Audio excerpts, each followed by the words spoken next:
करना। इस तरह से जीवन में दो चार बातें अगर आप अपना लें तो जीवन बहुत ऊंची कक्षा में जा सकता है। दीनता, नम्रता, लक्ष्मी प्राप्त करने के साधन सब सामने आ जाएंगे। राजन, तुम्हारे राज्य में कुछ नियम नहीं होंगे। हम साधु तो नियम से जीवन जीते हैं। सवेरे उठते ही धरती माँ को नमस्कार करते हैं कि हे माँ, अब सब काम तुम्हारे ऊपर होंगे। उसके बाद हमारे परमात्मा को ध्यान भजन में प्राप्त करते हैं। राजन, मैंने इसके लिए 24 गुरु बनाए। पहले मैंने धरती को गुरु बनाया, समझाया उसको कैसे बनाया। धरती माँ में कितनी पावड़े आप डालिए, आप उसके अंदर में गेंदी डालिए, उसमें खड्डा करिए। कभी धरती माँ ने क्रोध नहीं किया, कभी श्राप नहीं दिया। मैंने नक्की कर लिया कि मैं भी आज के बाद कोई कितना ही कष्ट मुझे दे, कोई कितना ही मुझे हैरान करे, मैं किसी को श्राप नहीं दूंगा। मैंने धरती माता से सहन शक्ति सीखी। धरती माता जितना सहन करने वाला दुनिया में कोई नहीं है। आज के जमाने में तो हमने बोरी कर करके मशीन फिट करके कितने खड्डे कर दिए धरती में। जितने चलने में होते छेद, उतने छेद हमने धरती माता में कर डाले। चलनी जितने छेद हमने धरती पे उगी हैं, धरती माता की छाती को हमने बींद दिया पानी पानी के लिए। चारों तरफ बोरिंग लगे हैं, बोरिंग लगे हैं, पाताल तोड़ कुएं लगे हैं। धरती माता कुछ भी नहीं बोलती, कुछ नहीं बोलती। सहन शक्ति धरती माता की। राजन, मैंने पेड़ को अपना गुरु बनाया। एक दिन में चला जाता था तो देखा छोटे छोटे बच्चों ने पेड़ में पत्थर मारे तो पत्थर के बदले पेड़ में फल गिरा दी। पेड़ ने दाल नहीं दी, उनके पीछे दौड़ा नहीं पेड़, लेकिन पत्थर मारने वालों को फल दिए। मैंने निश्चित किया कोई आदमी मुझे गाली देगा, कोई आदमी क्रोध से बोलेगा तो मैं उसको आशीर्वाद दूंगा, परमात्मा तेरा भला करे, परमात्मा तेरा भला करे। अरे पेड़ जब पत्थर देने वाले को फल देता है तो मैं तो साधु हूँ, अति मामूली का चेला हूँ। मैंने पेड़ को गुरु बनाया। राजन, मैंने पानी को अपना गुरु बनाया। पानी को मैंने देखा, पानी कभी ऊपर नहीं चढ़ता, पानी नीचे ही नीचे बहता है, उसकी धारा ऊपर से नीचे की ओर है।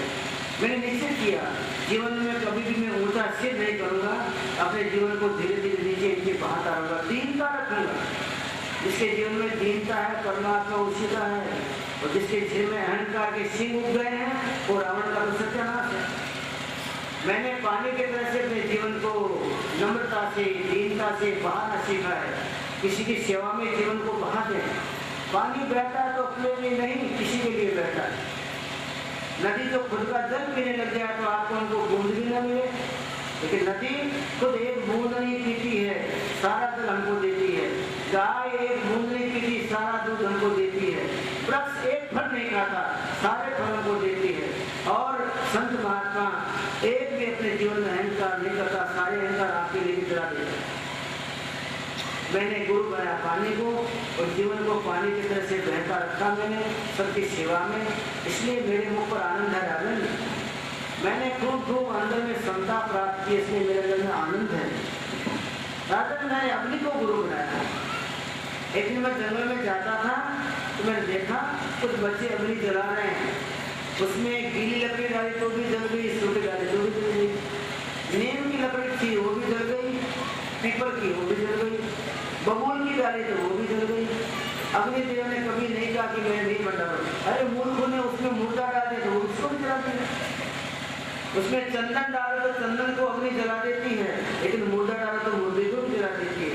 अग्नि को भेदभाव नहीं है तो मैं चंदन की लकड़ी जलाऊंगी लेकिन मुर्दे को तो नहीं जलाऊंगी, इसकी हड्डी चमड़ी में तो जलाऊंगी। अग्नि को भेदभाव नहीं। राजन, मैंने निश्चित कर लिया तब से अपनी जिंदगी में भेदभाव बहुत बड़ा खड्डा है। मैंने मेरे जीवन में से भेदभाव निकाल दिया। मैं सब प्राणी मात्र को परमात्मा का पुत्र समझता हूँ, और प्राणी मात्र के ऊपर मैं दया रखता हूँ, उनको मेरा भाई समझता हूँ। सिया राम माया सब जग जाने, और करऊं प्रणाम जोरे जुग पाने, करऊं प्रणाम जोर जुग पाने। तुलसीदास जी की वाणी में थोड़ा भेद है। तुलसीदास जी ने हर पुरुष में राम की भावना की है और हर माता में सीता की भावना की है। राम और सीता उनकी युगल पूजा है। लेकिन दत्तात्रेय कहते हैं मैंने तो प्राणी मात्र में भले पुरुष हो स्त्री हो सब में मेरे परमात्मा को देखा। एकाकी भाव, दो भाव नहीं। स्त्री और पुरुष अलग अलग पहला भेद करिए, भेद करने के बाद में फिर उसमें सीता की भावना कीजिए, उसमें राम की भावना कीजिए। ये क्या प्राणी मात्र जो भी सब आया मेरे परमात्मा का ये अंश है, मेरे परमात्मा का ये अणु है, मेरे परमात्मा का जीवता जागता नमूना है। फिर स्त्री हो पुरुष हो बालक हो बंधु क्या देख लें। राजन मैंने समानता के भाव से सबको देखा, अग्नि को गुरु बना के। इसलिए मेरे मुख पर शांति है, मेरे मुख पर गंभीरता है और मेरे जीवन में दृढ़ता है। राजन इस तरह से मैंने गुरु से शिक्षा ली। राजन मैंने मधुमक्खी को गुरु बनाया। मधुमक्खी मेरी गुरु है। कैसे गुरु बनाया? मैंने देखा मधुमक्खियां सब दौड़ती दौड़ती आती हैं और मधु ले आती है जंगल में से और मधु को छत्ते में इकट्ठा करती है। इकट्ठा करने के बाद में जब छत्ता भर जाता है तो मधुखवा नाम का पक्षी होता है जंगल में। तो मधुखवा पक्षी रात में आता है, चांदनी रात में मधुखवा पक्षी आता है और अपनी चोंच से और अपने पैरों के पंजों से मक्खियों को मार मार के गिरा देता है और सारा का सारा मधु खुद पी लेता है। मैंने निश्चित किया जगत में जो संग्रह करता है वो अंत में मरता है। मक्खियों ने संग्रह किया लेकिन वो खुद पी तो नहीं सकी। संग्रह किया मक्खियों ने, खा गया मधुखवा। मैंने निश्चित कर लिया आज के बाद मैं संग्रह नहीं करूंगा। देखो मेरे पास में कोई भी दूसरा वस्त्र नहीं, यही वस्त्र मेरे पास है, पहन लेता हूँ। मैंने कभी भी संग्रह नहीं किया कि जमीन में कुछ मैं गाड़ दूँ, किसी के पास कुछ मैं रख दूँ, कभी मेरे काम आएगा। अरे शरीर भी अंत में किसी के काम नहीं आता है तो चढ़ा हुआ धन क्या काम आएगा। मैंने संग्रह करना छोड़ दिया, संग्रह में नहीं करता हूँ। राजन इसीलिए मेरे चेहरे पे शांति है। संग्रह करने वाले को शांति नहीं होती है, उसको बार बार देखना पड़ता है कि मेरा धन पड़ा है कि चला गया। राजन मैंने भिन्न भिन्न प्रकार के गुरु बनाए, जहाँ जो मिला मैंने उससे अपना गुरु बना के सिद्धांत लिया। मैंने उठती हुई चील को गुरु बनाया। राजन एक बार मैं वन में जाता था तो एक चील कहीं से मांस का टुकड़ा ले आई और मांस का टुकड़ा अपने चुंगल में पकड़ के और किसी पेड़ पे जाके खाने के लिए उड़ती थी और चीलों ने देख लिया ठीक है मांस का टुकड़ा लाई है और सब चीजें उसके पीछे पड़ गई। कोई चीज उसके सिर में चोंच मारे, कोई उसका पंख खींच ले, कोई उसकी पीठ में चोंच मारे, कोई उसको झपका मार दे। लपट झपट करके मुश्किल से अपने आप को बचाया उस चील ने। सिर में चोंचें लग गई, पीठ में चोंचें लग गई, उसके पंख पहुंच लिए गए। कभी नीचे आओ तो सब झुंड उसके साथ नीचे आ गए, वो चील ऊपर जाए तो सब उसके साथ ऊपर जाए। राजन मैं देखता रहा उस चील का। चील ने विचार किया उड़ते उड़ते ये सब चीलें मेरी दुश्मन तो नहीं है, मैंने कोई चील का बिगाड़ा भी नहीं है, दुश्मन नहीं है, मैंने कुछ बिगाड़ा नहीं, तो कारण क्या है चील मेरे पीछे क्यों पड़ी है। मुझे ध्यान में आया ठीक मेरे पास एक मांस का टुकड़ा है ना, शायद इसके लिए पीछे पड़ी हुई है। ये मैंने जो संग्रह किया इकट्ठा किया इसके लिए पड़ी हुई। मैंने वो टुकड़ा छोड़ दिया मांस वाला, सब चीजें उसके ऊपर झपट करती रही, मेरे को छोड़ दिया। राजन चील की घटना देख के मैंने निश्चित किया कि जगत के अंदर में किसी वस्तु को ग्रहण नहीं करना चाहिए। जो वस्तु ग्रहण कर दिया तो उसकी मौत है। संसार में ग्रहण करना मैं बंद कर दिया और मेरे जीवन में बैठे बैठे राजन कुछ मिलता है तो मैं अजगर वृत्ति से जीता हूँ। अजगर कहीं नौकरी चाकरी करने नहीं जाता, पर परमात्मा देता तो खाता, तो मैं भी परमात्मा का दिया खाता हूँ, बाकी मैं उसके लिए प्रयत्न नहीं करता। राजन इस तरह से मैंने भिन्न भिन्न करके कितने गुरु बनाए। एक मैंने कुमारी का लड़की को गुरु बनाया। एक बार मैं वन में जाता था और कुमारी का लड़की को देखने के लिए मेहमान लोग आए। उसके माता पिता बाजार में गए थे, लड़की इतनी थी, घर में कुछ था नहीं, तो उसको लड़की को देखने को आए थे। इसलिए उसने घर के अंदर के भाग में गई और धान था, उस धान को कूटने लग गई कि धान कूट के मैं चावल बना के दाल बना के खिला दूँ इनको मेहमानों को। इसमें मेरे माता पिता आ जाते हैं, कहा मेहमानों आप बैठिए मैं दाल भात बनाती हूँ आपके लिए। अंदर गई लड़की, देखा कि चावल तो है नहीं, तो धान को कूटना पड़ेगा। अरे मेहमान जान जाएंगे कि घर में चावल भी नहीं होते हैं, कैसे धान लगे कूट रही लड़की। मैंने धान कूटना शुरू किया तो लड़की के हाथ में चूड़ियाँ थी काट की, वो सब खंड खंड खंड बोलने लग गई। अरे तो जान जाएंगे बार बार धान कूट रही है, उसने एक चूड़ी निकाली, फिर कूटने लगी तो फिर चूड़ियां बोली, फिर दूसरी निकाली। राजन चूड़ियां निकालते निकालते एक चूड़ी रही, पर सब निकल गई तो वो नहीं बचने लगी। एक तो नहीं बचती है, एक चूड़ी बचती थी नहीं, बाकी दो तो बचती है, सब निकाल दी गई। जब चूड़ियां बोलना बंद कर देती तो देखा एक चूड़ी है ना तो नहीं बचेगी, कोई बात नहीं, उसको नहीं निकाला। राजन मैंने निश्चित किया जिंदगी में अकेला रहना, किसी को साथ लेके घूमना फिरना ही नहीं। दो रहेंगे तो कहीं उसमें आवाज आएगी, कभी कभी खड़केंगे, कभी टकराएंगे, उसमें कभी टक्कर लगेगी, विचार में भेद आएगा। मैंने जब से नक्की किया उस लड़की को गुरु बना के, तब से अकेला ही रहता हूँ, मैं किसी के साथ कहीं नहीं रहता। और भगवान भी कहते हैं अर्जुन मैं असंग हूँ, किसी का संग नहीं करता। किसी को मुझे मिलना तो वो भी असंग रहना सीखे। संगेन संजायते कामः कामा क्रोधा विजायते क्रोधात् भवति सम्मोहा सम्मोहा मति विभ्रमः मति भ्रष्टो हो जाती है। और मति भ्रष्ट होता है तो चित हो जाता है, मति भ्रष्टों का नाश होता है। मैं असंग रहता हूँ अर्जुन, तुम भी असंग रहना सीख।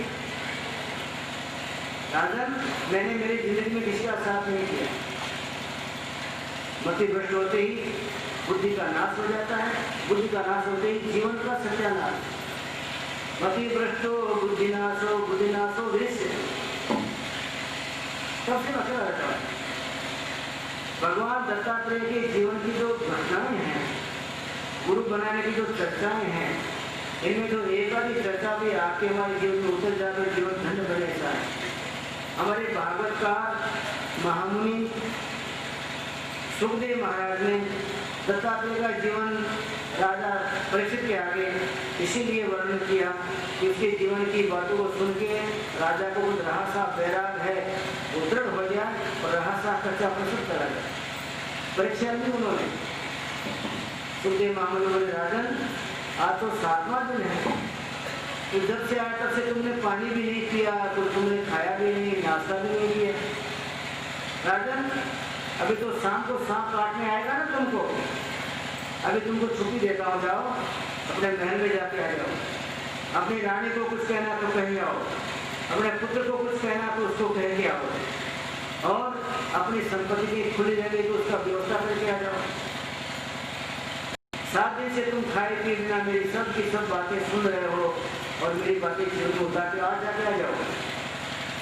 परीक्षित ने कहा महाराज मैं मोर के मुंह में बैठा हुआ हूँ और रानी को और पुत्र को मैं समझाने जाऊंगा। आपका उपदेश सुनने के बाद में इतना पागल तो नहीं रहा।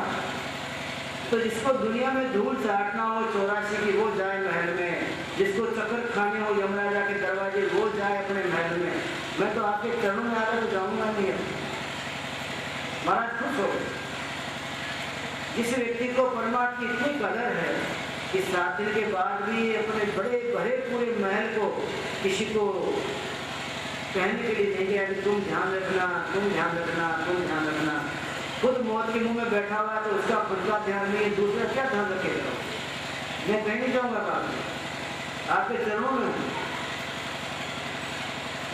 परीक्षित आज 7वां दिन है, तक्षक नाग तुमको काटने को आएगा, लेकिन तक्षक नाग काटने को आए ना उसके पहले ही तुम अपनी आत्मा को ऊपर चढ़ा के परमात्मा में लीन करना सीख लो। अभी मैं बैठा हूँ यहाँ, तुम चिंता मत करो, ध्यान लगाओ और ध्यान में पता लगाओ कि तुम्हारी आत्मा ऊपर चढ़ती है कि नहीं। अगर तेरी आत्मा ऊपर चढ़ गई ना फिर तक्षक आके काटेगा तो तुमको नहीं काटेगा, शरीर को काटेगा। तुम तो आत्मा हो ना। तुम जब अपनी आत्मा को ऊपर में चढ़ा दोगे और परमात्मा तक ले जाओगे, आज तक तुमको सिखाया है, तो तुम्हारी आत्मा ऊपर चली गई तो शरीर को सब काटे तो भले काटे। आत्मा तुम्हारी परमात्मा में लीन हो जानी चाहिए। तुम ध्यान करके देखो तुम्हारी आत्मा ऊपर चढ़ती है। ऐसा गुरु मिलना मुश्किल है। अपनी हाजिरी में ही अपने शिष्य की आत्मा को परमात्मा में लीन कराने की कला हुई नहीं हुई पता लगा है। परीक्षित जो अभी भी तेरी आत्मा ऊपर नहीं चढ़ते तो घबराना मत। 2 दिन और तुम अभ्यास कर, 3 दिन और अभ्यास कर। मैं जब तक बैठा हूं तब तक शर्त नहीं आएगा। परीक्षित मेरी दृष्टि के अंदर में ब्रह्मा स्थित है। ब्रह्ममय वृत्ति है मेरी आंख से जहाँ देखूंगा वही अमृत बरसेगा। तत्सनाथ तुमको काट के यहाँ से आ जा नहीं सकता, और तत्सनाथ काट भी लेगा तो मैं दृष्टि से देखूंगा तो जहर अमृत बन जाएगा मेरी हाजिरी में ही। तो ध्यान पर परीक्षित ने दोनों नेत्र बंद किए, अपने गुरु महाराज का ध्यान त्रिकुटी में किया। मेरे चैतन्य गुरु त्रिकुटी में विराजमान है, और मैं कितना दीन हूँ, कितना हीन हूँ कि मैं मेरी आत्मा को 9 दरवाजे के खड्डू में घुमा रहा हूँ। खाने में, पीने में, सुनने में, बोलने में, जहाँ जहाँ आपकी आत्मा फिरती है वहाँ वहाँ क्रिया होती है, आत्मा का बल खत्म होता है। मैं मेरी आत्मा के बल को इस देह के 9 दरवाजों के इस खड्डू में डाल के कतरे में मेरी आत्मा का बल नहीं खत्म करूँगा, मैं परमात्मा में लीन हो जाऊँगा। गुरु महाराज ने जो साधना बताई थी, उस साधना के द्वारा अपनी आत्मा को ऊपर चढ़ा के त्रिकुटी में लाया। त्रिकुटी के बाद जो ब्रह्मांड में चला गया, शरीर से आत्मा को अलग करना उसको कला आ गई। कहा गुरुजी मैं आपका शिष्य परमात्मा को दर्शन कर सकता हूँ। परमात्मा को और आपको मैंने एक में देखा वहाँ गुरु महाराज, आपका एक स्वरूप वहाँ मुझे चैतन्य रूप में दिखाई दिया, वहाँ दिव्य आभा की प्रकाश की वो कुछ दिखाई दिया नहीं। एक ऐसा परमानंद मुझे मिला आपके दर्शन करते ही कि मेरा रोम रोम सब झंकित हो गया। अब मुझे तक्षक का डर नहीं है। अब तक्षक नाग आएगा तो काटेगा शरीर को, मुझे नहीं काटेगा। मैं शरीर से अलग हो गया हूँ, मैं इंद्रिया नहीं हूँ गुरु महाराज, मैं मन नहीं हूँ, मैं वृत्तियाँ नहीं हूँ, मैं पंच प्राण नहीं हूँ, मैं तो शुद्ध बुद्ध परम परमात्मा का आपका शिष्य हूँ, शुद्ध बुद्ध ब्रह्म का अंश हूँ। मैं तो हे परमात्मा आपके द्वारा दिया गया दान लेने वाला एक उभरा हुआ प्राणी हूँ। गुरु महाराज खुश हो गए। गुरु महाराज के आगे शिष्य जो सफलता प्राप्त करता है तो खुश होते हैं। गुरु महाराज आनंद में आते हैं, बहुत अच्छा हुआ सुखदेव, अभी कोई कमी हो तो मुझे बता। महाराज कोई कमी नहीं है। अब तो जैसे कोई आदमी अपने मकान की छत पे बैठा हुआ देखता है नीचे, ऐसे मैं ऊपर से देखा करूंगा तक नीचे किसी प्राणी को काटे। बाकी एक काम करिए, मेरे सिर पे हाथ रख दीजिए। आपने जो मुझे दिव्य ज्ञान दिया है, ऐसे महापुरुष का हाथ मेरे सिर पर आ जाए तो मेरा ज्ञान कभी अज्ञान नहीं बनेगा, मेरी तपस्या फिर नहीं जाएगी। गुरु महाराज आपका आशीर्वाद का दिव्य हाथ मेरे सिर पर रख दीजिए, मैं आपका शिष्य, मेरा सिर आपके चरणों में रख देता हूँ। बस ये भावना मेरी हरदम बनी रहे, मेरा सिर आपके चरणों में रहे, आपका शिष्य मेरे मस्तक पर रहे। और महाराज गुरुगाव जी संसार की सारी शक्तियाँ उसका कुछ नहीं बिगाड़ पाए, ब्रह्मा जी उसका बाल बांका न कर सके। गुरु महाराज ने तुरंत अपना दिव्य हाथ परीक्षित के सिर पे रखा और गुरु महाराज के चरणों में उसने अपना सिर रखा। तुरंत ही उसकी दिव्य आत्मा परमात्मा में लीन बन गई, खाली खोया पड़ा था। गुरु महाराज खड़े हुए, खड़े होने के बाद में ऋषि समाज को बैठा है। गुरु महाराज शिव देव के जंगल में चले गए। तक्षनाग का समय हो गया था। तक्षनाग आकाश मंडल से ठोकर मारता मारता उतरता जाता था। उसके विष में से, जहर के विष में से अग्नि की लपटें निकलती जाती थी। और तुरंत ही आने के बाद उसने बैठे हुए परीक्षित के शरीर को काटा, और काटे ही परीक्षित के शरीर में आग की लपटें प्रकट हो गई और सारा शरीर लपटों में जलने लग गया। आग की लपटें मृत्यु लोक से लेकर आकाश तक चली गई। परीक्षित ऊपर बैठा बैठा देख रहा है ब्रह्मांड में से, अरे बेचारा है कोई किसी का शरीर पड़ा है, उसको नाग ने काटा है, देखो ना उसके शरीर में से लपटें निकलती हैं, लपटें निकलती हैं। ऊपर बैठा हुआ सीन देखता जा रहा है, वो शरीर तो परीक्षित का ही था, लेकिन गुरु महाराज की कृपा से शरीर से अशरीरी बन गया हो। सच्चा पूरा गुरु मिले तो आपको शरीर में से तत्व को बाहर निकाल के परमात्मा में लीन करे, लीन करने के बाद में फिर शरीर में ले आवे। जीवन मृत्यु की कला, ऊपर नीचे चढ़ने उतरने की कला गुरु महाराज सिखाते हैं। और उसके लिए गुरु महाराज दिव्य परमानंद में भजन के अंदर में डूबो के ऐसा परम को प्राप्त कराते हैं। सुखदेव को कोई पाप नहीं लगने वाला, परीक्षित को कोई पाप नहीं लगने वाला। सुखदेव तो परमांश है और परीक्षित उस परमांश की गति के महापुरुष का तेज और तपस्या का प्रभाव लेके और अपने देह को छोड़ के परमानंद में चले गए। यहाँ तक्षनाग भले काटते हैं, इससे क्या होगा, कितने शरीर हो गया उनका। परीक्षित का लड़का जन्मे थे, उसने देखा मेरे पिता के शरीर को काट लिया सर्प ने, मैं दुनिया में एक सर्प नहीं छोड़ूंगा। मेरे पिता ने क्या बुरा किया, तस्वीर को आना पड़ा। गर्गाचार्य को बुलाया, महाराज एक सर्प यज्ञ की थी, सर्प यज्ञ में सब सर्पों का नाम ले लेके आकर्षण मंत्र द्वारा, वो सर्प कहीं दिल में है, कहीं पहाड़ में है, कहीं भूमि में है, कहीं भी है, उसको आकर्षण मंत्र के द्वारा खींच के हवन में डाली। गर्गाचार्य ने बहुत बड़ा यज्ञ कुंड बनाया, उसमें विद्वान ब्राह्मणों को बैठा के वेदों का उच्चारण किया, अभिचार मंत्र का प्रयोग किया। अभिचार मंत्र मारण मंत्र का, वास्तव में मारण मंत्र का प्रयोग नहीं करना चाहिए किसी पे। परमात्मा ने किसी को जीवन दिया तो उसको जीने दीजिए, आपको भी जीना है, उसको भी जीना है। अभिचार मंत्र, अभिचार मंत्र का प्रयोग करने के लिए गर्गाचार्य ने मंत्रोच्चार किया। बड़े बड़े सर्प आकाश में से खींच खींच के उस हवन यज्ञ में पड़ने लगे, सब भस्मीभूत होने लगे, जलने लगे, चारों तरफ हाहाकार मच गया। बड़े बड़े मुंह में से विष को उगलते हुए सर्प, मुंह में से अग्नि निकालते हुए सर्प, मुंह में से जहर निकालते सर्प, सब के सब सर्प उसमें आग में पड़ पड़ के जलने लग गए। गर्गाचार्य ने अभिचार मंत्र का प्रयोग करके सबको फेंक दिया। कितने सर्पों का सत्यानाश हो गया। 4 दिन से हवन चलता है, सब धड़ाधड़ गिर रहे हैं। धर्मी जी ने पूछा, गुरु महाराज ये दूसरे सर्पों को क्यों मार रहे हैं आप? वो तक्षक नाग क्यों नहीं आता जिसने मेरे पिता को काटा, उसको बुलाइए। ये कि मैंने उसी लिए किया है, और अन्य सांपों को मत चलाइए आप। गर्गाचार्य ने कहा कि मैंने आकर्षण मंत्र तो किया है धर्मी जी, लेकिन उसने ब्रह्मा जी का सहारा ले लिया है। ब्रह्मा जी के सहारे से चला गया, ब्रह्मा जी के सिंहासन के नीचे चला गया। ब्रह्मा जी कौन होता है? अरे ब्रह्मा को बुलाइए। वो तक्षक नाग भी आए, ब्रह्मा भी आए, इंद्र भी आए, जहाँ जहाँ जिसने सर्प को रक्षण किया सबको बुलाइए। तो गर्गाचार्य ने महा आकर्षण मंत्र का प्रयोग किया। ब्रह्मा जी का आसन गिरा, आसन भी उठा, सर्प भी उठा, आकाश में दोनों के दोनों हवन में गिरने को आ रहे नहीं थे।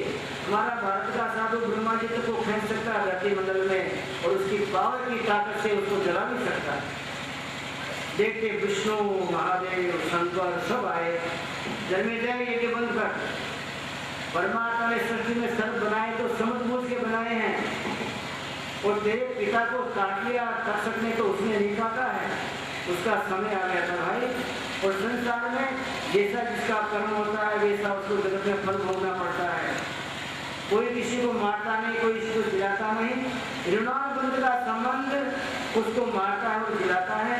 तेरे पिता की मौत करके काटने से थी, इसलिए तक्षक को आना पड़ा। भाई कोई किसी को मारता तारता नहीं है। ये तुम बातें बंद कर दो। परमात्मा के बनाए सृष्टि को खत्म करना चाहते हो? परमात्मा ने सर्प बनाए, तुम उनको खत्म करना चाहते हो? ऐसा नहीं होगा, इसको बंद कराओ। गर्गाचार्य आप तो महान मुनि हैं, आपने सर्पी की चालू क्यों किया? गर्गाचार्य को समझाया, जन्मेजय को समझाया। उसके बाद में सर्प यज्ञ बंद हुआ और चारों तरफ शांति शांति शांति का प्रसार हुआ। परीक्षित महाराजा तो परमात्मा के परम धाम में चले गए। गुरु महाराज की कृपा से वो तो आसूढ़ हो गए, पद में आरूढ़ हो गए। उनको तो काल जाल का कोई रहा ही नहीं, तर्क करने की कोई आवश्यकता नहीं थी। तर्क किया गया। जन्मेजय को बड़ा दुख हुआ, मैंने कितने सांपों को मार डाला, ऐसा तो नहीं किया। सुखदेव महामुनि तो परीक्षित का मोक्ष होने के बाद सीधे अपने धाम को चले गए। नारद जी आए, जन्मेजय तुमने जो कुछ किया उसका प्रायश्चित कर। किसी को मारना बराबर नहीं था। मारना और ताड़ना तो परमात्मा का काम है, बनाना बिगाड़ना मेरे मालिक का काम है। सृजन विसर्जन वही करता है जगत का जगदीश्वर। तुम्हारी मेरी शक्ति सृजन की भी नहीं, विसर्जन की भी नहीं। तुम्हारी मेरी शक्ति बनाने की नहीं तो बिगाड़ने की क्यों है? तो बना नहीं सकते, बिगाड़ नहीं सकते। सृजन करने वाला सृजन का विसर्जन करता है, तुम्हारी कोई शक्ति नहीं। तुम प्रायश्चित करो इसका। और प्रायश्चित के लिए उसको विधि बताई नारद जी ने। विधि के द्वारा वो प्रायश्चित करने के लिए गंगा किनारे गया। हमारे भागवत में बहुत अन्यान्य बातें भी परीक्षित के प्रश्नों में है। सुखदेव जी ने उसका सूक्ष्म में जवाब दिया। नरक का और स्वर्ग का भेद भी पूछा। गृहस्थी के प्रपंच में पड़े गए प्राणियों की दशा का भाव भी पूछा। नक्षत्र यक्षत्र तारागणों का भी सबका नाम पूछा। सुखदेव मामले ने सबको सब बताया, लेकिन हमारे काम को तो परमात्मा का नाम हम कोई काम का हमारा नहीं। एक परमात्मा का दिव्य नाम जो प्राणी मात्र के घर में गूंज रहा है वो आपके हमारे काम का है। सुखदेव महामुनि ने जिस तरह से परीक्षित महाराजा को काल के मुख से निकाला, इसी तरह काल के मुख में तो हम भी हैं। हम सब काल रूपी सर्प के मुंह में हैं। काल रूपी सर्प के मुंह से कोई बात नहीं, हमारे सर के ऊपर में काल तलवार लगा के घूम रहा है। हम कहाँ बचने वाले हैं उससे? हम सबको अपने सिर पे काल है इसको समझ के अपने जीवन को थोड़ा साधु के संग में लाना चाहिए। अपने जीवन में थोड़ा थोड़ा प्रपंच कम करना चाहिए। हमने भागवत की कथा 7 दिन सुनी, ऐसा समझ के अपनी जिंदगी में झूठ कम करना चाहिए। झूठ बोलने से हमारी जिंदगी के दिन खत्म होते हैं। झूठ बोलने वाला और पाप करने वाला जल्दी क्यों मरता है? कि झूठ बोलने से जिंदगी के दिन खत्म हो जाते हैं और झूठ बोलने से, पाप करने से जिंदगी के दिन खत्म होते हैं। परमात्मा काट देता दिनों को। आप और हम सब 100 वर्ष और उसके ऊपर 120 वर्ष 9 दिन 13 घंटे का जीवन लेके आए हैं। लेकिन जो कोई आदमी झूठ बोलता तो झूठ से उसके जीवन के दिन कटते जाते हैं, कैंसिल होते जाते हैं। पाप करता तो पापी जीवन में भी जिंदगी के दिन खत्म होते जाते हैं, जल्दी मर जाते हैं। एक तो बने वासिक पाप न करें और झूठ न बोले और जीवन में परमात्मा को मुख्यता दें कि परमात्मा ही हमारे जीवन का आधार है, उसको मुख्यता दें और मनुष्य जीवन को क्षण भंगुर समझे कि हमेशा रहने वाला नहीं है। संतों ने इसको बार बार समझाया, हे शरीर तुम उनको मजदूरी क्यों करवा रहा हमसे? हे शरीर तू खाने पीने की वस्तु के लिए मुझे दौड़ाता क्यों है बार बार? शंकराचार्य महाराज को एक बार हुआ जलेबी खाऊंगा, जलेबी खाऊंगा। शंकराचार्य ने कहा कि जलेबी नहीं खाना, अभी तो भजन करना है, 4 बजे है। मन ने कहा मैं भजन तो नहीं करने दूंगा महाराज, आप भले शंकराचार्य हैं, जब तक मुझे जलेबी नहीं खाओगे तब तक भजन नहीं करने दूंगा। शंकराचार्य जब भी ध्यान में बैठे तो गोल गोल जलेबी घूमे ध्यान में, अपन मल्ला कर गया। कोशिश कर करके हार गए शंकराचार्य महाराज, लेकिन जलेबी का फोटो त्रिकुटी के मंडल में फिट हो गया, वहां से गया नहीं। मनी राम ने जिंदगी भर में जगत के भोग, जगत के रोग अपने जीवन में उतारे, एकदम कैसे चला जाएगा? संत का संग और भक्ति का रंग हमारे जीवन में परिवर्तन लाता है। शंकराचार्य से महापुरुष के भी चित्त में जब जलेबी ने घर कर लिया तो आपकी हमारी क्या दशा है? मन को मनाइए, मन किसी का मानता नहीं है, इसको मन को मनाइए और तन को मनाइए कि हे तन तू तो कल रात बन जाने वाला है, हे मन कल तू चंचल बन के भग जाने वाला है। मेरा तो आत्मा, मेरा न मन है न तन है, मेरा दूसरा कोई नहीं। न मानता तो मनाओ उसको बार। मानत नहीं मन मेरा साधो, मानत नहीं मन मेरा। संत कबीर ने अपने मन को समझाया, हे मन कल ये शरीर छोड़ना पड़ेगा, जगत के भोगों को कल लात मार के चला देना पड़ेगा। हे मन कल अग्नि में शरीर को जला के खत्म करना पड़ेगा। तो भी नहीं मानता था। संत कबीर बार बार समझाते थे और कहते थे सबको, देखो मेरा मन नहीं मान रहा, हे भाइयों मुझे सहारा दो, मेरा मन नहीं मान रहा, हे गुरु जी कृपा करो, मेरा मन नहीं मान रहा। ऐसा थोड़ा चिल्लाइए मन को समझाने के लिए, परमात्मा की कृपा है। मानत नहीं मन मेरा साधो, मानत नहीं मन मेरा। बार बार मैं कहीं समझाऊं, जग में जीवन थोड़ा, मानत नहीं मन मेरा साधो, मानत नहीं मन मेरा। बार बार मैं कहीं समझाऊं, जग में है जीवन थोड़ा, मानत नहीं मन मेरा साधो, मानत नहीं मन। या काया का गर्व न करना, क्या सांवर क्या गोरा। हमारे अंदर कौन सा तकलीफ है, ये तो काला है, इसकी तरफ तो मुंह ही नहीं जाता, ये तो बड़ा गोरा है। गोरे और काले में गुण नहीं हुआ करते, गुण तो जिसका कलेजा परमात्मा के रंग में रंग गया है उसमें गुण है।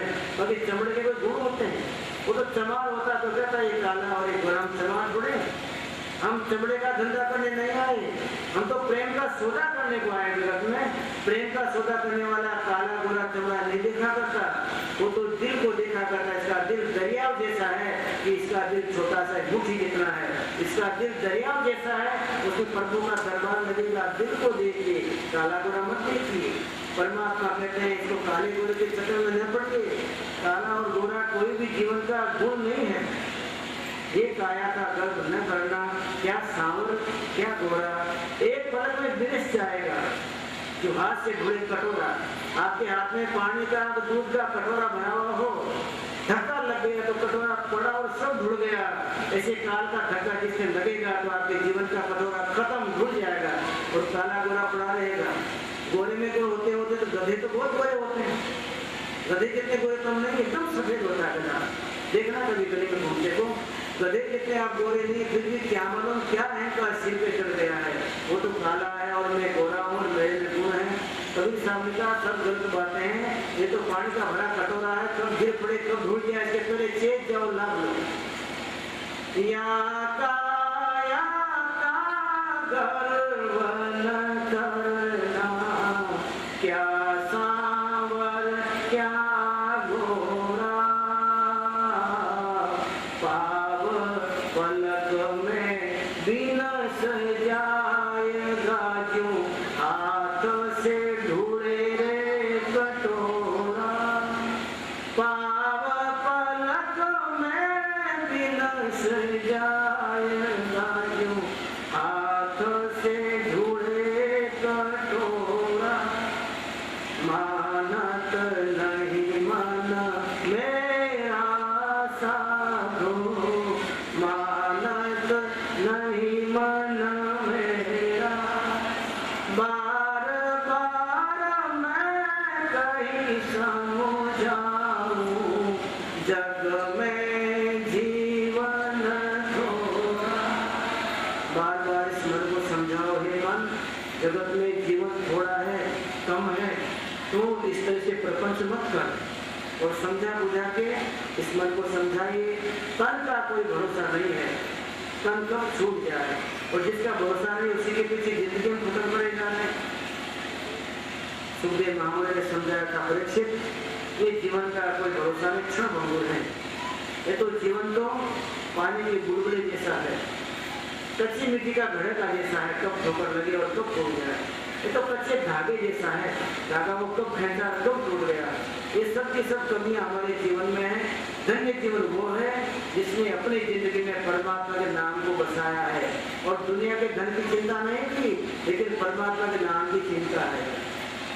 तुलसी सब जग निर्धना, धनवंता नहीं कोई, धनवंता वही जानिए जाके राम नाम धन होय। दुनिया में मिट्टी और पत्थर के टुकड़े इकट्ठे करने वाले भिखारी हैं सब, इनके पास कोई धन नहीं है। धन तो राम नाम का धन जिसके पास में है वो सच्चा धन है। छाती पे हाथ रखे, कलेजे पे हाथ रखे, थोड़ा विचार करिए, राम नाम का धन कितना इकट्ठा किया जीवन में। आने के बाद में परमात्मा की झांकी हुई कभी सपने में, या सारा जीवन ऐसे चला गया गली गली में घूमते हुए कुत्ते की तरह से। जिस तरह से कुत्ता गलियों में घूमता घूमता कहाँ मर जाता है कौन जाने, ऐसे जगत की गलियों में घूमते घूमते हम भी कौन जाने कहाँ गिर पड़ेंगे। लेकिन राम नाम की जिसने अपने घर के अंदर में दुकान लगाई है, वो बंदा कभी भी अकाल मृत्यु नहीं मर सकता, उसकी मौत गली में नहीं हो सकती। उसको तो 1 महीने पहले पता लगता है कि बंदे अब तुमको मैं लेने को आने वाला हूँ। उसके बाद धर्मड़ा जाता है, हे महात्मा आपका समय आ गया, आपको चलने का है। आपकी जब इच्छा हो चलने के लिए तो मुझे कहिएगा, मैं आपको मेरे सिर पे बैठा के ले चलूंगा, और मैं गौरव की अनुभूति करूंगा कि मेरे भारत में ऐसे साधु हैं जो मौत को कुर्सी में रखते हैं। ऐसे आत्म विजयी साधु के पास धर्मराजा आके माफी मांगता है, बाप जी जब आपको सिर पे बैठा हूँ तो गौरव अनुभव करूँगा, जीवन को धन्य बनाऊँगा। इस तरह से जीवन को बनाइए। आज की हमारी भागवत की कथा यहाँ पूरी होती है। सुखदेव महामुनि शरणागति में परीक्षित ने जिस तरह से परब्रह्म परमात्मा को प्राप्त किया, ऐसे आप भी अपने गुरु महाराज की शरणागति में ज्ञान ध्यान वैराग्य में परिपुष्ट होकर अंतर्गत में दिव्य यात्रा करके और इसी जीवन में धन्यता का अनुभव करें। ऐसी मेरे घर के अंदर से दिव्य शुभभावना आप सबके साथ में है। ये भागवत ग्रंथ जो है वो आपके अंदर में फिट हो जाना चाहिए। भागवत भले यहाँ से पढ़ा गया, लेकिन इस भागवत का पढ़ा गया फल आपके हृदय मंदिर में फिट हो जाना चाहिए। उस फल को लेकर आप जीवन को धन्य बनाएं। जिस तरह से परमात्मा पूर्ण है, उसी परमात्मा में से आप निकले हो, आप भी पूर्ण हो और पूर्ण होके वहाँ जाने का है। माया के संयोग ने हमारे जीवन में थोड़ी सी गड़बड़ की खड्डा कर दिया है, उसको दूर करने के लिए पूर्ण परमात्मा की याद करके उसके पूर्ण धाम में जाने के लिए अपने जीवन को धन्य बनाएं। ओम पूर्णमदः पूर्णमिदं पूर्णात् पूर्णमुदच्यते पूर्णस्य पूर्णमादाय पूर्णमेवावशिष्यते। ओम शांति शांति शांति भवति। सद्गुरुदेव महाराज की जय। बोल वृंदावन बिहारी लाल की जय। बोल सीताराम जी की जय। बोल शंकर भगवान की जय। उनके बहुत ही बड़े प्रयास से कृष्णा मंदिर भोजपुर में ये कृष्णा मंदिर के उनके प्रयास से गंगा स्नान के दिन से शुरू हुई कथा डुबकी लगाई है। तो इनके उनके भाटे के भी लोग हैं, आप व्यवस्था बनाए रखें। पता लग जाता है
व्यास पूजा का हमारे यहाँ जैसे भोजन के बाद दक्षिणा है, व्यास पूजा बहुत जरूरी है कथा सुनने के बाद। तो व्यास पूजा सभी करें जिन्होंने आरती में जो शामिल हो लिए हैं। उधर से आ जाना गुरुजी, इधर से हाथ लगा लेना। एक मिनट एक सेकंड जरा थोड़ा रुक जाना जरा। हाँ जी गुरुजी हाथ लगाना।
इंजीनियर की पोछे आ जाओ उधर पोछे वाले पोछे वाले तो आगे उधर हां चलिए आगे उधर अच्छा इस मंदिर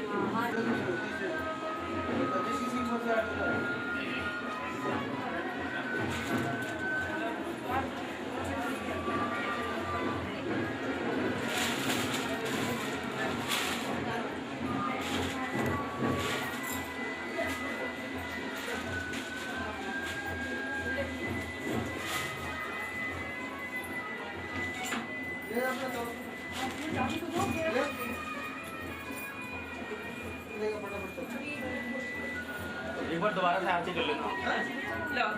आपकी फोटो सही नहीं आई।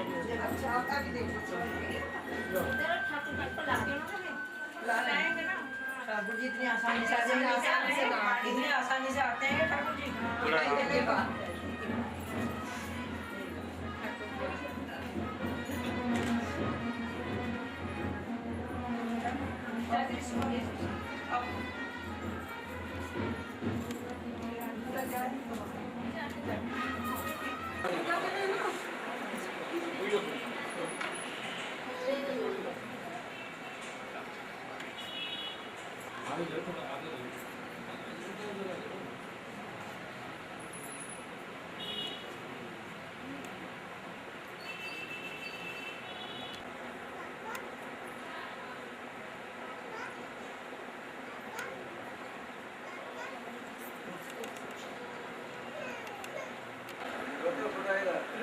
Ano niya? ये ले सानी इधर आओ बैठो बनाना बनाना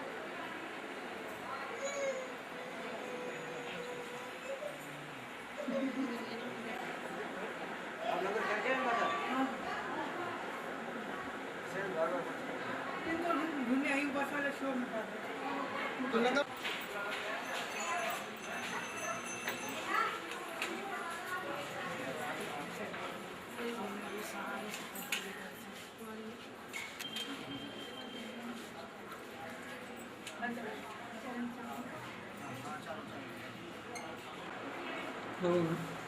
वेट वेट वेट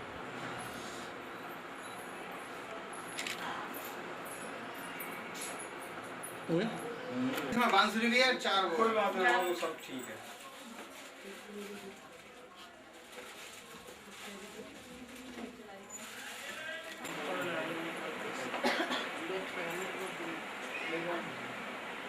इधर देखना। हमारा भी ले लेना हम भी दे देंगे।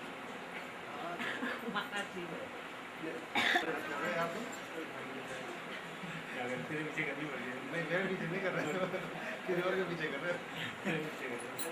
इधर यस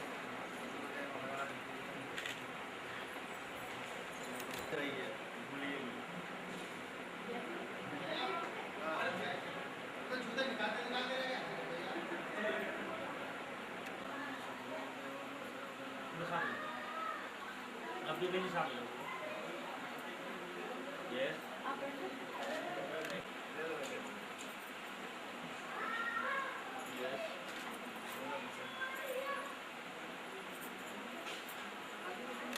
वाले बीच में तब फिर आजा आजा आजा अरे बेटा आजा आजा